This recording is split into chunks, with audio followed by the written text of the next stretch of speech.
Nostradamus warned about alien invasion. Prayer for peace and courage today. We are not human beings having a spiritual experience. We are spiritual beings having a human experience. Pierre Teilhard de Chardin. Nostradamus predicted an alien invasion, and today we offer a prayer for peace and courage. At first glance, these ideas couldn't be more different. One speaks of beings from beyond the stars, the other calls us inward to stillness, to strength, to serenity. But maybe they aren't opposites at all. Maybe they're both reflections of the same truth, that in times of chaos and uncertainty, we look to the heavens not just for threats, but for meaning. So let's ask the question plainly. Did Nostradamus truly foresee an alien encounter tied to the events unfolding in 2025? Historical analysis suggests otherwise. No direct prophecy links to aliens or a confirmed celestial event. The verses are mysterious, yes, but much of what we believe is shaped by modern reinterpretation. Still, that doesn't silence the deeper curiosity, does it? The feeling that something is coming, something vast, mysterious, beyond human control. Maybe the real prophecy isn't about them. Maybe it's about us, about our fears, our hopes, our longing for something greater to intervene, to inspire, or even to save us. On today's episode of The Journey of Wisdom, we'll explore not just the myth, but the message.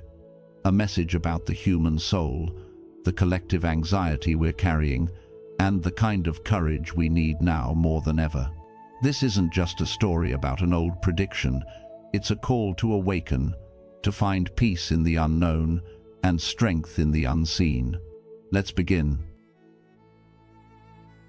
The Celestial Visitor, fact from fiction. So, if the fear isn't rooted in a verifiable prophecy, let's look at the source of the story itself. Let's ground ourselves in what we actually know about this visitor. In the quiet darkness between stars, a wanderer has been traveling for eons. For countless millennia, it moved through the void, a solitary object of ice, dust, and rock, completely unknown to humanity. Its story, for us at least, began in the high, clear air of the Chilean Andes, a place where the sky is so vast and dark that you feel you can almost touch the cosmos. There, in the summer of 2025, it was first spotted by a remarkable system with a rather dramatic name, the Asteroid Terrestrial Impact Last Alert System, or ATLAS for short. And so, this traveler was given its earthly name, 3I divided by Atlas. What makes this visitor so special is where it comes from. It is, in the truest sense of the word, an alien. Not an alien life form, but an alien rock. It is an interstellar object. That means it doesn't belong to our solar family. All the planets we know, Mars, Jupiter, Saturn, and our own Earth, were born from the same cloud of gas and dust, all orbiting the same parent star, our Sunday. This object was not. It was born in the orbit of another star, a star we may never identify, and at some point in the distant past, it was cast out into the great cosmic sea. After an unimaginable journey, its trajectory has, by sheer chance, brought it briefly through our neighborhood. It is a messenger, not of doom, but of the sheer vastness of our cosmos. It's a physical reminder that our solar system is not an island, but just one of countless households in the galaxy. Now, it's this very otherness that can feel unsettling, an object that doesn't belong here. But this is where science offers us a lens of clarity.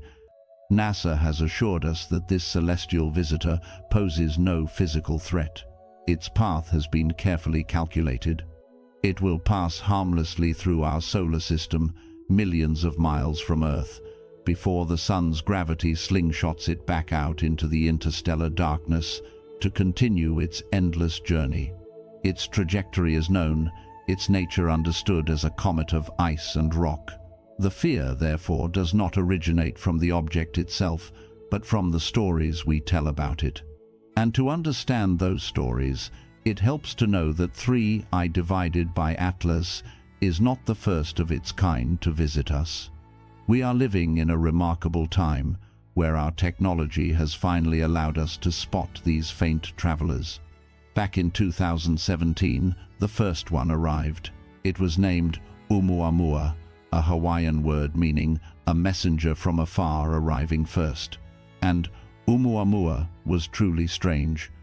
It was small. It wasn't shaped like a typical roundish asteroid, and it reflected sunlight in an unusual way. Some observations suggested it might be long and thin, like a cigar, or perhaps flat and wide, like a pancake. Most puzzling of all, as it moved away from the sun, it sped up just a little, in a way that wasn't fully explained by the sun's gravity. This anomaly sparked a fascinating debate within the scientific community. A few respected scientists, most notably Avi Loeb from Harvard, put forward the bold hypothesis that its unique characteristics could be explained if it were an artificial object, a piece of alien technology, perhaps a solar sail or a probe. It was an electrifying idea, but science demands rigorous proof, and other scientists soon proposed purely natural explanations. They suggested Oumuamua could be a nitrogen iceberg, a chunk knocked off a planet like Pluto in another solar system, and that its slight acceleration was caused by jets of nitrogen gas venting off its surface, invisible to our telescopes. Or perhaps it was an unusual type of hydrogen ice comet. The debate continues, a perfect example of the scientific process at work. An anomaly is observed, extraordinary ideas are considered, and the search for natural explanations presses on. Then, just 2 years later, in 2019, a second visitor was spotted, 2I divided by Borisov.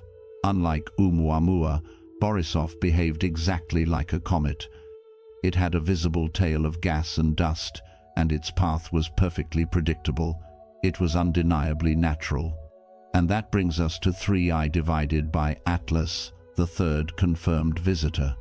It reminds us that our cosmic shore is being visited more often than we ever knew, not as part of a sequence, a countdown, or an omen, but simply because our eyes are finally open wide enough to see what has likely always been passing by, unnoticed. These are not strangers sent with a purpose. They are cosmic driftwood, washing up on our shores and giving us a priceless glimpse into the nature of star systems beyond our own. The echo of a prophet, understanding Nostradamus. So, we have a real celestial event, a comet from another star, and we have a collection of stories, myths, and fears that have been attached to it. The primary source for these stories, the name that echoes through the centuries, is Nostradamus. To understand why his words have such a powerful hold on our imagination, we need to do more than just read them. We need to understand the man and the world he lived in. So, let's travel back in time, nearly 500 years, to 16th century France. Imagine for a moment you are not living in the 21st century with its science, medicine, and instant access to information. Imagine a world lit by firelight and shadowed by fear. This was the world of Michel de Nostradamus, the man we know as Nostradamus. It was a time of tremendous upheaval. The Black Death, the Great Plague, was still a living memory, a terrifying force that could wipe out entire towns in a matter of weeks. Religious wars raged across Europe, pitting neighbor against neighbor with brutal certainty. Life was fragile, unpredictable, and for many, tragically short. In this world, people looked for meaning, for any sign that the chaos around them was not random. They searched for a sense of order, a glimpse of God's plan, or a warning of what was to come. And into this world came Nostradamus. He wasn't just some mystic living in a tower. He was a respected physician and an apothecary, a man of science as his time understood it. He stood on the front lines of the plague, treating victims with courage, using his knowledge of herbal remedies. He was a man who had looked suffering and uncertainty directly in the eye, and when he began to write his prophecies, he did not do so in a straightforward way. He wrote them in a book he called the Prophecies, organized into 10 sets of 100 verses, which he called centuries. Each verse is a 4-line poem, a quatrain, and this is where the mystery truly begins. The language he used was a deliberate and dense puzzle. He wrote in a mix of his native Middle French, but he wove in words from Latin, ancient Greek, Italian, and the local Provençal dialect. He used anagrams, mythological references, and cryptic symbolism. He very rarely, if ever, mentioned specific dates, years, or geographic locations. Why would he write this way? Many historians believe it was a necessary act of self-preservation. The Catholic Inquisition was a powerful and dangerous force. Anyone claiming to see the future could easily be accused of heresy or witchcraft, a crime punishable by a horrific death. By shrouding his visions in layers of poetic obscurity, Nostradamus could offer his prophecies to the world while protecting himself from persecution. His words were a shield, but that shield of ambiguity is also the very thing that has given his prophecies such a long life. Because they are not specific, they are eternally flexible. This is a concept we might call retroactive clairvoyance, or prophecy after the fact. It's the natural human tendency to look back at a tragedy or a major event, and then search through these vague verses until we find one that seems to fit. Our brains are pattern-finding machines, and in the poetic clouds of Nostradamus's writing, we can find almost any shape we are looking for. Let's take what is perhaps the most famous example of all, the quatrain that is often cited as a chilling prediction of Adolf Hitler. The verse speaks of a great leader who will emerge from Western Europe, born to poor parents, who will sway many with his tongue. And it contains a very specific, very eerie word, Hister. When you read that, it's easy to see why chills might run down your spine. Hister looks and sounds so much like Hitler, but when scholars look closer, the mystery dissolves into history. Hister was the classical Latin name for the lower part of the Danube River, a major waterway in Europe. When you read the full quatrain in its original context, it speaks of a captain fighting in a cage of iron near this river. It's a powerful image, but it's so vague it could apply to countless battles and warlords throughout European history. The connection to Hitler was only made after he had risen to power and the world knew his name. We project the meaning onto the verse. And so it is with the prophecies of great terrors from the sky. Over the centuries, these verses have been applied to comets, meteor showers, the invention of airplanes, the bombs of World War II, and now to interstellar objects. This is the key to understanding his legacy. Nostradamus was not a journalist writing about the future. He was a poet of his own troubled times, using symbolic and metaphorical language to capture the great, timeless themes of human existence: war, famine, disaster, the rise and fall of power. His verses are not clear windows into tomorrow. They are clouded mirrors, and when we, in our own anxious times, look into them, we don't truly see the future he saw. We see a reflection of ourselves. We see our own fears, our own uncertainties, and our own desperate search for meaning in a world that often feels just as chaotic as his did 500 years ago. His enduring power is not in his accuracy, but in his ambiguity, an ambiguity that creates a timeless canvas onto which every generation can paint its own anxieties. Deconstructing the myth, the stranger who comes not alone. So, we have the raw materials, a real comet, and a set of ambiguous, ancient verses. But how do these materials get assembled into such a specific and frightening story? How do we get from a piece of interstellar rock to the idea of an alien invasion, a stranger who comes not alone? To understand this, we need to look away from the stars and the old books and turn our gaze inward to the fascinating and predictable ways our own minds work. This isn't about judgment, it's about understanding our own internal wiring. The human mind is, above all else, a meaning-making machine. We are fundamentally uncomfortable with randomness. Chaos makes us anxious. From an evolutionary perspective, this makes perfect sense. Our ancestors survived by finding patterns in the world around them. The rustle in the grass might be a predator. The shape of the clouds might predict a storm. Finding patterns, connecting the dots, was essential for survival. But this powerful pattern-finding software is always running in the background of our minds, and sometimes it finds patterns that aren't really there. Scientists have a term for this: patternicity. It's our tendency to find meaningful patterns in meaningless noise.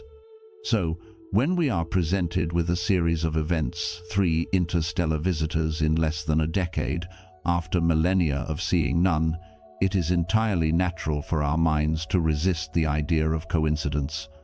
In the face of this randomness, we instinctively search for a pattern, a story, a purpose. The narrative of a countdown, of a herald followed by a confirmation and then a judgment, is far more compelling, far more emotionally satisfying than the narrative of coincidence, even if the latter is more likely to be true. The story gives us a sense of order in a cosmic reality that is vast and, for the most part, indifferent to us. And once we have a hint of a pattern, another mental habit kicks in: confirmation bias. This is our tendency to look for and pay attention to information that confirms what we already suspect, while ignoring information that contradicts it. If we start with the suspicion that these objects are not random, we will naturally focus on the strange facts about Oumuamua and dismiss the very ordinary comet-like nature of Borisov. We will interpret the vague words of Nostradamus as proof, while setting aside the hundreds of other verses that have no relevance at all. We build a case, piece by piece, that confirms our initial feeling of unease. But there's something deeper going on here than just cognitive biases. It's about the power of language, and specifically, the power of metaphor. Think about the words used in this story. The comet is not just a comet, it is the stranger. That single word changes everything. A comet is a thing, an object of ice and rock, beautiful but inanimate. A stranger, however, is a presence. A stranger has intelligence, intention, a purpose. A stranger arrives. By changing one word, the narrative transforms a neutral astronomical event into a deeply personal and potentially threatening drama. And then comes that chilling phrase, "not alone." This speaks to one of our most primal fears, the fear of the unknown outsider and the threat they might pose to our tribe. Throughout human history, the arrival of strangers has often meant conflict, disruption, or conquest. This fear is baked into our collective DNA. But perhaps, in our modern, globally connected yet socially fragmented world, this story resonates for a different reason. Perhaps it's a reflection of our own growing sense of isolation and, paradoxically, our deep-seated longing for connection. The thought that we are not alone in the universe is both terrifying and profoundly comforting. The idea of the stranger who comes not alone touches both of those nerves at the same time, the fear of what that connection might entail and the profound loneliness it might end. Finally, let's consider the most subtle and powerful element of this modern myth, the idea of an invisible war waged through natural disasters. The story suggests that the recent increase in earthquakes, fires, and powerful storms is not a consequence of climate change or geology, but a deliberate, covert attack. Why is this idea so compelling right now? Because it offers a tangible villain for an intangible anxiety. Many of us feel a sense of unease, a feeling that things are out of control. We see the effects of climate change, but the cause feels vast, systemic, and overwhelming. It's hard to get angry at carbon dioxide molecules or complex economic systems. It can leave us feeling powerless, but a story about hidden invaders using the earth as a weapon, that changes the script. It replaces our feeling of powerlessness with a sense of righteous fear. It gives a face, however shadowy, to our anxieties. It turns a complex problem that requires shared sacrifice and difficult changes into a simple story of us versus them. It's a frightening story, but in a strange way, it's also a simpler one to grasp than the messy, complicated reality we actually face.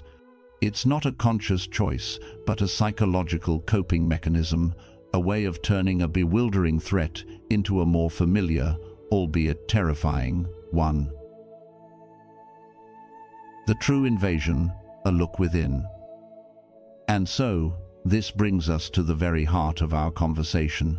We've looked at the science, we've looked at the history, we've looked at the psychology.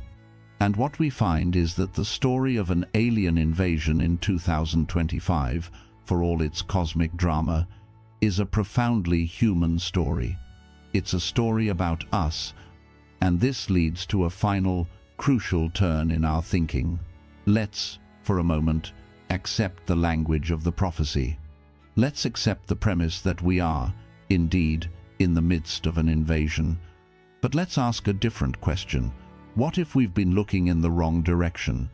What if we've been scanning the skies when the true invasion has been happening here, on the ground, all along? What if the great terror that Nostradamus vaguely wrote of is not a fiery star, but the cold, constant glare of a screen that feeds us anger and division, hour by hour? A screen that learns what makes us afraid, what makes us outraged, and then sells that fear and outrage back to us, relentlessly. What if the new people who appear, as the prophecy says, are not visitors from other worlds, but are in fact distorted versions of our neighbors, our friends, and even ourselves? People made unrecognizable by ideology, their faces obscured by the digital masks of anonymous avatars, their voices amplified into echoes of animosity. We look at someone we've known for years, someone who shares our town and our history, and we suddenly see a stranger, an other to be distrusted and feared. This invasion is quiet, it is insidious, it doesn't use spaceships, it uses algorithms that are designed to keep us agitated and engaged. It doesn't fire lasers, it fires headlines, memes, and soundbites crafted to provoke an instant emotional reaction, bypassing our capacity for thoughtful reflection. The goal of this invasion is not to conquer our planet, but to conquer our most precious inner resources, our attention, our compassion, and ultimately, our hope. It's an invasion of division, which whispers to us that we are fundamentally different from one another, that our common ground is shrinking, that compromise is weakness, and that the other side is not just wrong, but irredeemably evil. It's an invasion of distraction, which keeps our minds so cluttered with trivialities, so busy scrolling through an endless feed of curated perfection and manufactured outrage, that we have no time for the deep thought, the quiet connection, and the meaningful work our souls actually crave. And it is an invasion of apathy, the slow numbing of our hearts. When we are bombarded with so much tragedy, so much conflict, so much noise, the natural human response is to eventually shut down, to retreat into a shell of indifference just to survive the onslaught. This is the real threat. Not a stranger from the stars, but the slow transformation of ourselves into strangers to one another. And unlike a mythical alien invasion, this one is not speculation. We can feel its effects in our families, in our communities, and in the quiet moments when we feel more anxious, more isolated, and more weary than we can ever remember. But here is the crucial difference. Here is where the power shifts back to us. A fictional invasion from the sky would render us powerless, victims of a force beyond our control. But this true, internal invasion, this one is something we can see, we can name it. And once we name it, we can begin to choose a different response. This battle doesn't take place in the sky, but in the thoughts and emotions of each person. And so, the stranger in the sky, the comet 3I divided by Atlas, continues its silent journey through our solar system. We have seen that it is not a harbinger of doom foretold by a prophet. It is a piece of another world, a testament to the grand and impersonal beauty of the cosmos. But its greatest gift to us may not be scientific. Its value may lie in the conversation it has started. The true power of an ancient warning, we find, is not in predicting the future, but in forcing us to examine the present.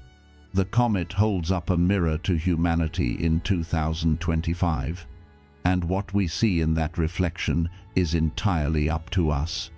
We can choose to see a reason for fear, for division, for surrendering to the story that we are victims of forces beyond our control, or we can see it as a catalyst for reflection. We can see it as a profound and timely invitation to look away from the imagined terrors of the sky and to face, with honesty and courage, the very real challenges within our world and within ourselves. This concludes the first part of our exploration, the journey into the warning. We've journeyed through history, science, and the human psyche. Now, we'd love to hear from you. We believe that wisdom is not a lecture, it's a conversation. In the comments below, we invite you to share one thought. What is one invisible invasion, be it fear, distraction, or division, that you notice in your own life or community? And more importantly, what is one small act of peace or courage you believe can counter it? There are no right or wrong answers. Your experience, your perspective, is a vital part of this story. Your wisdom is part of this conversation, and we sincerely look forward to learning from it. In our next part, we will shift from looking at the mirror to walking the path. We will explore what it means to answer the chaos of our times, not with more fear, but with a quiet and resilient strength. We will talk about the prayer for peace and courage. The prayer as the path. Welcome back. In the first part of our journey, we stood together before a mirror held up by an ancient prophecy and a wandering star, and in it, we saw the reflection of our own troubled age. We came to a quiet understanding that the most formidable invasions are not those from the heavens, but those that besiege the human heart. Fear, division, and a deep, gnawing despair. We saw how the noise of our world can leave us feeling anxious and isolated. We recognized that the stories we tell ourselves, whether ancient or modern, have the power to shape our reality for better or for worse. So, where do we go from here? If the warning is a mirror that shows us our condition, what is the path forward? How do we walk through a world that feels so chaotic without losing our own sense of center? The answer, perhaps, is as ancient as the prophecies themselves. It doesn't lie in building higher walls or finding new enemies to blame. It lies in a practice so simple it is often overlooked, yet so powerful it has sustained humanity through its darkest hours. We might call it prayer. But let's be very clear about what we mean by that word. This is not about one specific religion or doctrine. For some, it may be a conversation with God. For others, it might be meditation. It could be a quiet moment of reflection on a morning walk, or simply the conscious act of setting an intention for the day. It is the universal human impulse to seek strength, clarity, and solace from a source deeper than our own churning thoughts. At its core, it is the conscious act of choosing peace in the midst of chaos and courage in the face of uncertainty. It is not a magical request for the world to change around us. It is the practical and profound work of changing the world within us so that we may meet the world outside with a steady heart. It is the path. So, for this second part of our journey, I invite you to walk this path with me. We will explore not as theologians, but as fellow human beings, searching for the tools to navigate this complicated and beautiful life. We will look at what it truly means to cultivate a spirit of peace and a heart of courage. one day, one moment, one breath at a time. The noise of the age, why we need the silence. To understand why a practice like prayer or quiet reflection feels so necessary now, more than ever, we first need to be honest about the world we live in. We need to name the environment that is shaping our inner lives every single day. Let's call it simply the noise. This isn't the noise of traffic or construction. This is a new kind of noise, a digital and psychological hum that follows us from the moment we wake to the moment we fall asleep. First, there is the sheer volume of it. Think of information as a river. For most of human history, that river was relatively calm. You might get new information from a conversation, a weekly newspaper, a book. You had time to process it, to think about it, to integrate it into your understanding of the world. Today, that river is a relentless, flooding fire hose. Every time we unlock our phones, we are standing in its full force. We are flooded with breaking news from a dozen countries, updates from hundreds of friends, expert opinions on every conceivable topic, marketing messages, and an endless stream of tragedies and triumphs, big and small. And it's not just the volume, it's the pace. The news cycle is no longer a cycle at all. It's a constant, breathless present. There is a palpable pressure to keep up, to know what's happening the moment it happens. Our phones buzz in our pockets with an urgency that suggests everything is an emergency. We live in a state of constant, low-grade alert, our nervous systems simmering just below a boil, and we wonder why our spirits feel so weary. The simple truth is, our minds were not designed for this. Our brains and hearts evolved for a world of slower rhythms, of deeper connections with a smaller community, of information that was relevant to our immediate survival and well-being. They were not built to process thousands of pieces of information, tragedies, and opinions from around the globe every single day, each one competing for a sliver of our emotional energy. But the most draining aspect of the noise is its emotional content. It is not neutral. Much of our modern information landscape runs on what has been called an economy of outrage. The algorithms that curate our digital worlds have learned a simple truth about human nature. Fear and anger are the most powerful tools for capturing and holding our attention. And so, we are fed a steady diet of it. We are shown the most extreme opinions, the most upsetting stories, the most divisive headlines, because that is what keeps us scrolling, clicking, and reacting. We are being subtly trained to live in a state of agitation, to see the world in terms of conflict, and to view our fellow human beings as adversaries. It is exhausting. It fragments our attention and corrodes our sense of shared humanity. When we live in this environment day after day, certain things begin to happen inside of us. We start to experience what psychologists call decision fatigue. We feel an unspoken pressure to have an informed opinion on everything, from international conflicts to local controversies. The mental weight of this is immense. The world starts to lose its nuance. Complex issues that deserve careful, compassionate thought are flattened into simple, black and white binaries. You are either with us or against us.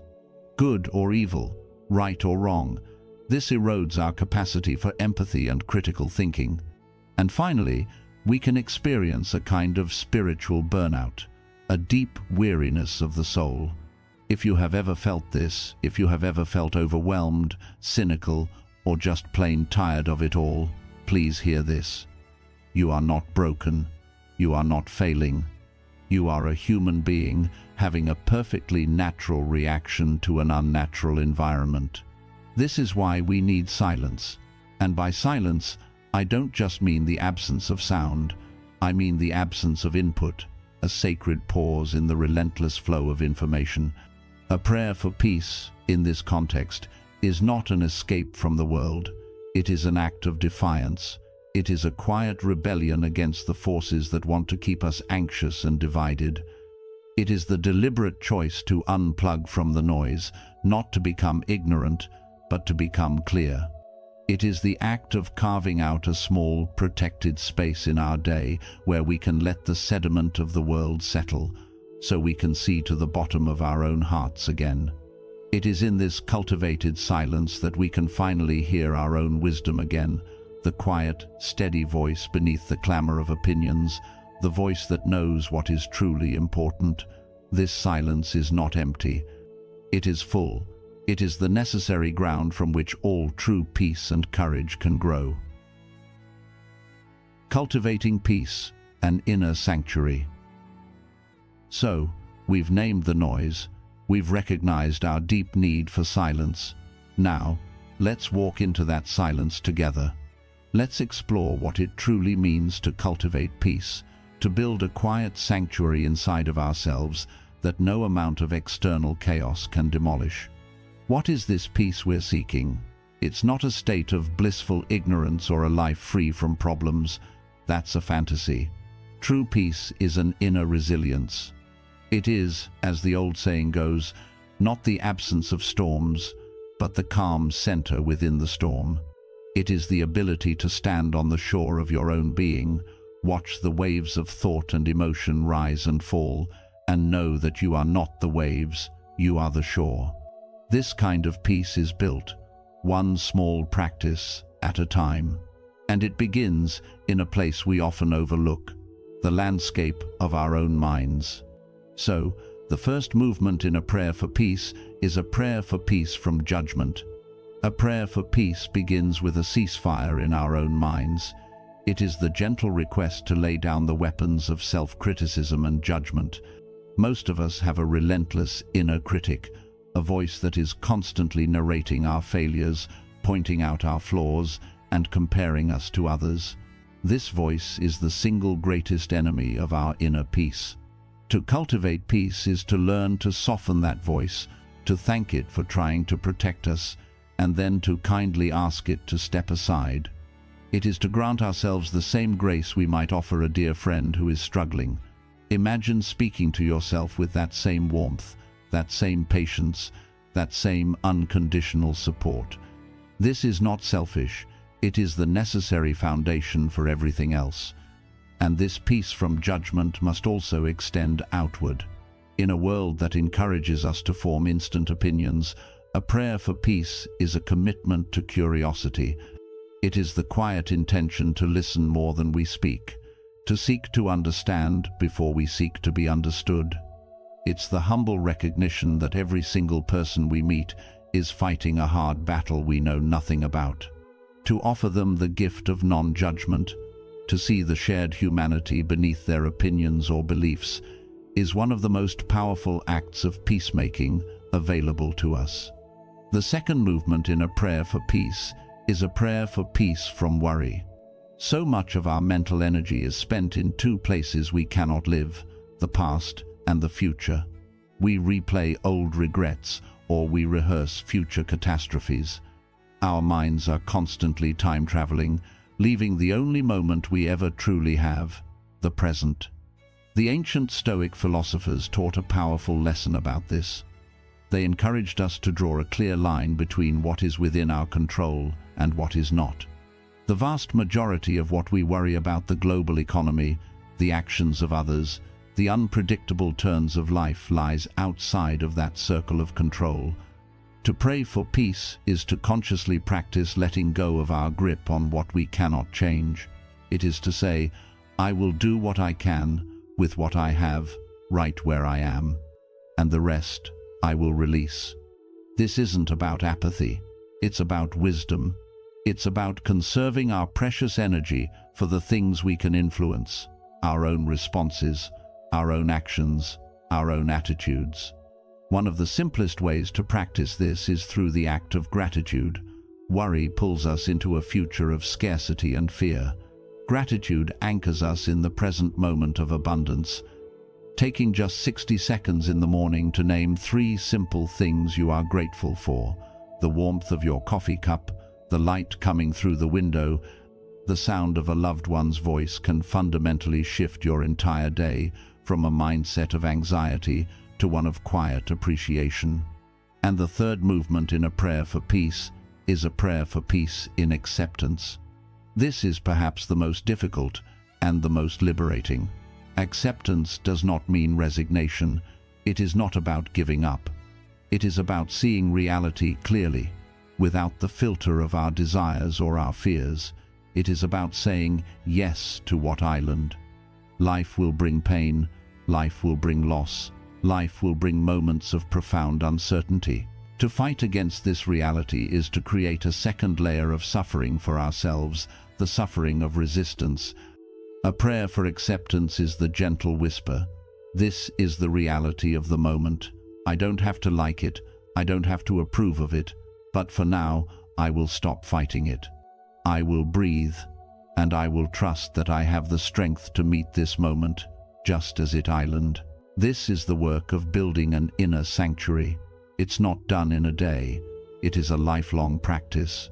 It happens in the small moments. It happens when you feel the surge of anger at a news headline and you choose to take a deep breath before reacting. It happens when you make a mistake and you choose to offer yourself a word of kindness instead of criticism. It happens when you feel the pull of worry and you choose to look around you and find one small thing of beauty to be grateful for. Each of these small acts is a prayer. Each one is a stone you are laying in the foundation of your own unshakable peace. Igniting courage, the strength to show up. We have spoken of peace, of that vital inner sanctuary that allows us to find calm in the storm, but this is only half of the equation. A life of meaning is not a life of passive retreat. Once we find our center in the silence, we are called to bring that centered strength back into the world. And this requires the other great virtue for our times, courage. If peace is the anchor, courage is the sail. It is the active, dynamic quality that allows us to engage with the world's challenges without losing our footing. But we need to redefine what courage looks like in the 21st century. We have been raised on stories of epic heroism, of soldiers on battlefields and explorers charting unknown lands. And while that is one form of courage, it is not the kind that most of us are called to practice in our daily lives. A prayer for courage is not a request for a life without fear. That is an impossible ask. Fear is a natural, hardwired human response to uncertainty and risk. A prayer for courage is a request for the strength to walk alongside our fear, to acknowledge its presence, and to act anyway. It is the prayer to let our fear inform us, but not command us. Courage, in our modern world, rarely looks like a battlefield. More often, it looks like a difficult conversation. First, there is the courage of vulnerability. The researcher Brené Brown has spoken so powerfully about this. Our culture often mistakes vulnerability for weakness. We are taught to project an image of strength, certainty, and perfection. But true strength, true connection, is born from the courage to be seen as we truly are, imperfect, uncertain, and human. This is the courage to say, I'm struggling. It's the courage to admit, I made a mistake, and to sincerely apologize.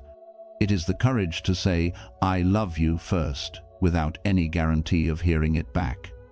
Every time we choose to be real over being perfect, we are practicing this profound form of courage. We are choosing authentic connection over the armor of self-protection. In a world of curated digital selves, showing up with an open heart is a radical act. Second, there is the courage of conviction.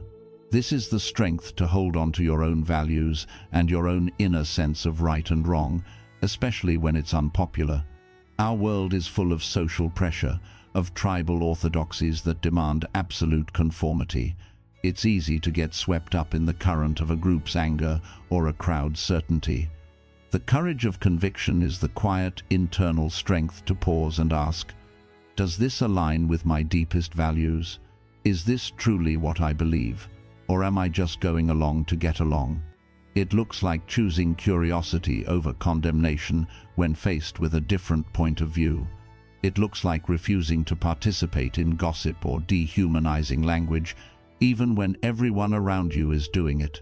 It looks like admitting the three most difficult words in the modern world: I don't know, in an age that rewards false certainty. This courage doesn't have to be loud. It is often a silent, internal choice to live with integrity. And third, there is the courage of kindness. This may sound soft, but in our often harsh and cynical world, it may be the most powerful courage of all. It is the courage to perform small, consistent acts of good in a world that is overwhelmed by big problems. We can become paralyzed by the scale of the world's suffering. We see the headlines about war, climate change, and injustice, and we feel helpless. This feeling of helplessness can lead to apathy. The courage of kindness is the antidote. It is the understanding that while we cannot do everything, we can always do something. It is the courage to offer a genuine compliment to a stranger. It is the courage to pick up a piece of trash that isn't yours. It is the courage to donate your time or your money to a cause you believe in, even if your contribution feels small. It is the courage to check in on a neighbor who is going through a hard time.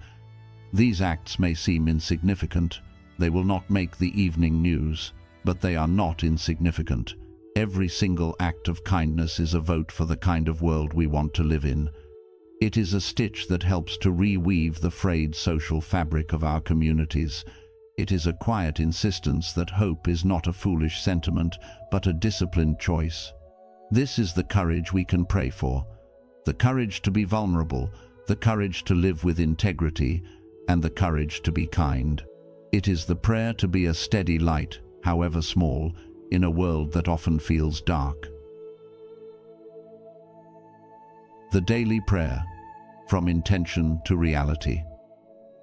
We have spoken of peace as an inner sanctuary and courage as the strength to engage with the world.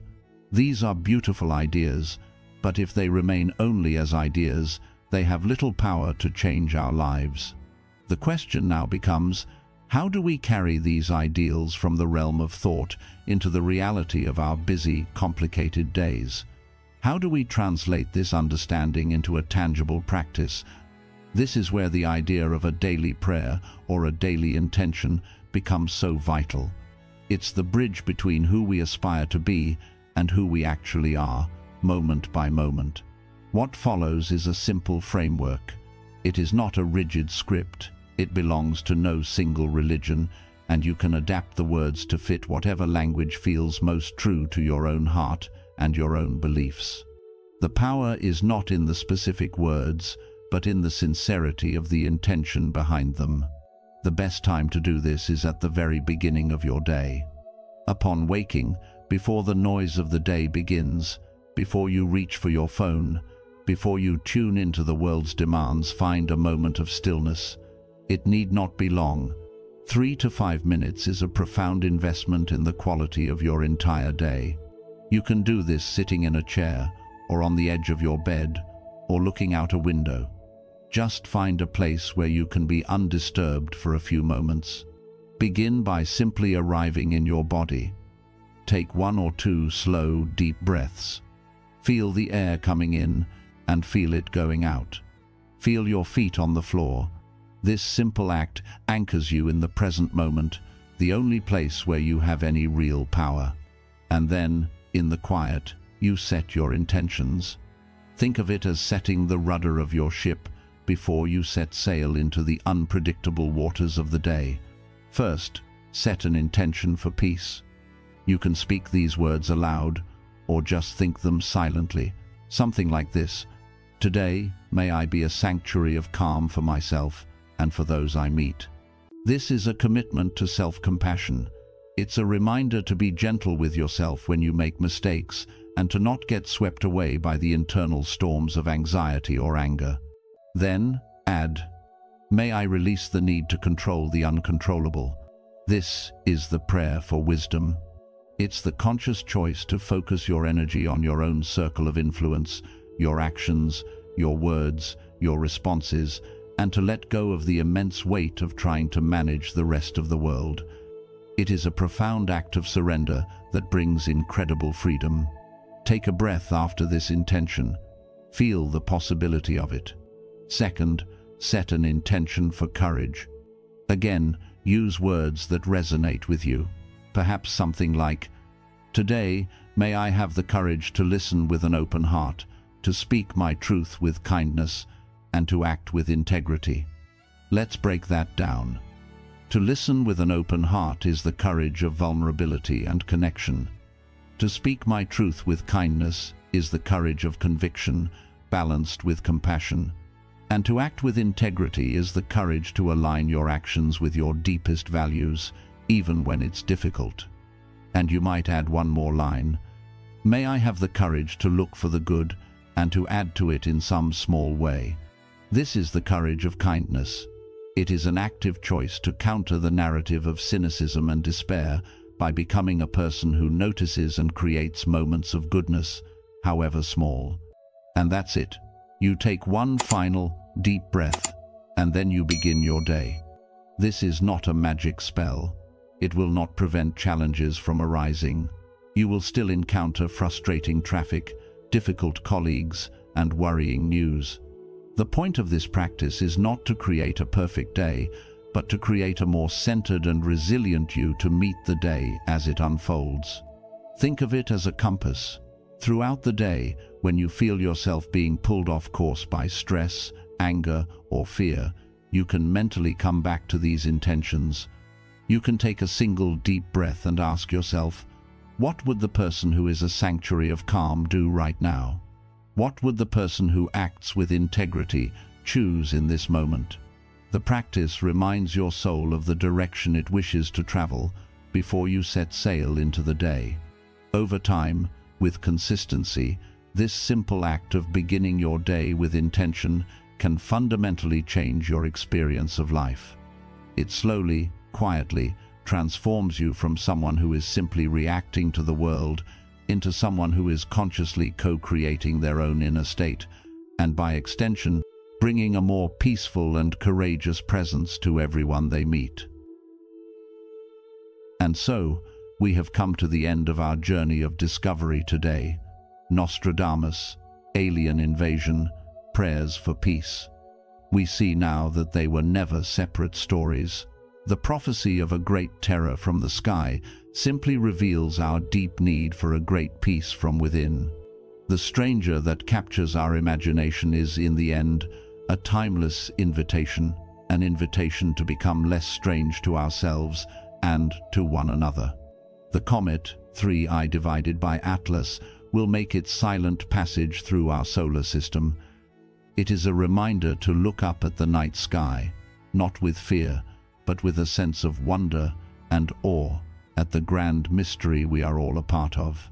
And then, inspired by that vastness, it is an invitation to look inward with a quiet and firm resolve. A resolve to meet the challenges of our time, not with more anxiety, but with the centered strength we've spoken of today. Our journey through these thoughts is coming to a close for today. It has been a long and perhaps deep path. If you are still listening to this point, please help me by commenting with the number 1 below, so that I know there are still friends who have journeyed with me all this way. Your presence is the greatest encouragement for me to continue telling the final part of this story, where we will explore together how to turn these inner practices into a lasting legacy for the generations to come. Your presence is deeply felt and deeply appreciated. Until we speak again, may you walk in peace and with courage.